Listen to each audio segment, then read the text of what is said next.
Sa ating balitang approve naman, alamin natin kung paano ang simpleng pagtitipid natin ng pagkain ay nakakatulong upang mabawasan ang food wastage at maging daan tungo sa environmental sustainability.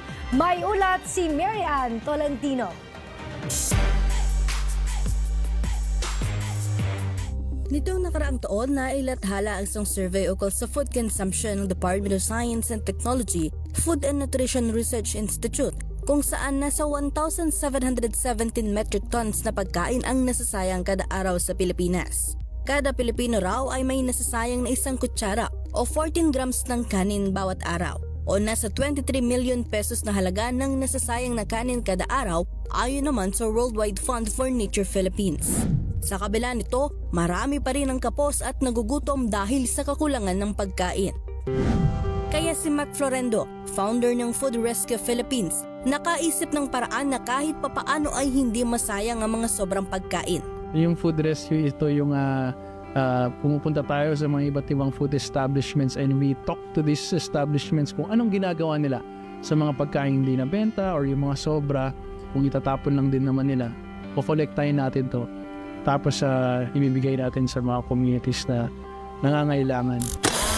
Ang kanyang inisyatibong ito, kanyang natutunan ng maging scholar siya sa Amerika, kung saan gamit ang bisikleta, nagtutungo siya sa mga establishmento para magtanong ng kanilang mga sobrang pagkain na siya namang ibinibigay niya sa mga komunidad, lalo na sa mga nagugutom.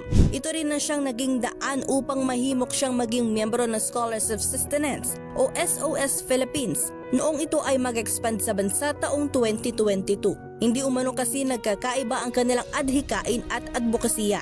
So yung SOS Philippines, it's an environmental organization. Focus kami sa mga good quality surplus food. So we work with various establishments, yung mga supermarket, grocery, bakery, hotel, even the farms. Kasi lahat yan may mga sobrang pagkain, di nabenta, or mag-expire. Kinokolekta namin yan. Pinaka-main goal umano ng SOS Philippines ay mabawasan ng food waste. Dahil ang mga food waste na ito ay nagpo-produce ng methane na isa sa pinakamalaking contributor sa climate change na nararanasan ng mundo. At para mabawasan ang food waste sa bansa, iba't ibang mga programa rin ang kanilang ginagawa. Isa na rito ang Food Rescue Program na pangunahin nilang proyekto. Gayon din ang Rescue Kitchen Program at Rescue Farm Program kung saan lumalapit sila sa mga magsasaka para sa mga sobrang ani nila.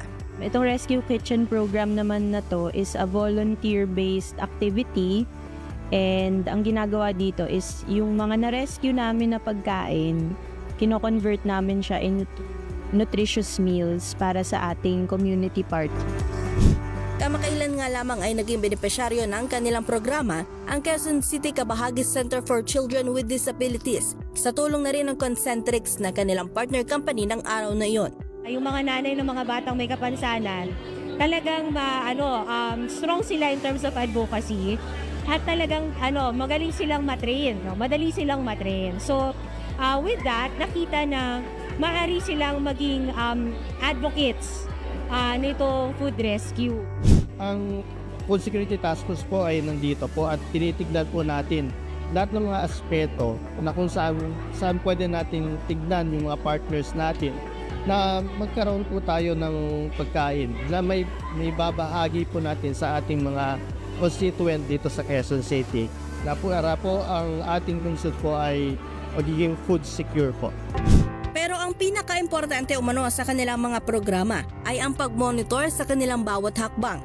Gaya na lamang ng kung gaano karami ang kanilang food rescue, ilang mga pagkain ang naihain, mga komunidad na nabigyan at environmental reporting. Dahil ang nais nga nila, mabawasan ang mga nasasayang na pagkain, mabawasan ang nalilikhang carbon footprint at mabawasan ang bilang ng mga nagugutom sa bansa. Ang hangad nila sa kanilang mga inisyatibo, mas maraming mga Pilipino ang matuto tungo sa environmental sustainability. Hindi lang naman to about pagkain or hindi lang to about pera. So if you're doing something for sustainability, for the environment, yung future na generations mag-e-enjoy din sila dyan sa ginawa natin ngayon. Ang simpleng pagtitipid sa pagkain ng bawat isa, simula lamang ng hakbang tungo sa mas magandang kinabukasan. Maliit man ang inisyatibo kung titingnan, pero paniguradong malaki ang epekto nito sa pamumuhay ng bawat isa. Ako si Mary Ann Tolentino at ito ang Balitang Approve.